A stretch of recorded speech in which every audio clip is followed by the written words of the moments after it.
Hello, আসসালামু আলাইকুম। My another new blog. Noakhali cute মেয়ে চ্যানেল পক্ষ থেকে আবারও নতুন একটা ভিডিও নিয়ে চলে আসলাম। প্লিজ সাবস্ক্রাইব অ্যান্ড শেয়ার করবেন আপনারা। আপনাদের উৎসাহ পেলে আরও ভিডিও করব।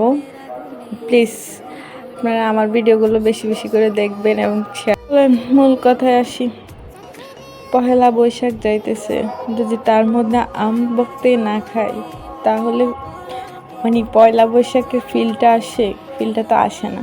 তাই আমরা সবাই মিলে আম ভর্তা বানাতে চলে আসি। চলুন এবার আম ভর্তা কীভাবে বানাই দেখুন। আর সবাই তো আম ভর্তা বানানো জানেই, তবুও নতুন করে আমার থেকে শিখুন। লবণ, মরিচ, তারপরে চিনি, দুধ এগুলা মাখিয়ে জাস্ট এক কথায় অসাধারণ। আসলে আম ভর্তা খাওয়ার আমেজটাই অন্যরকম।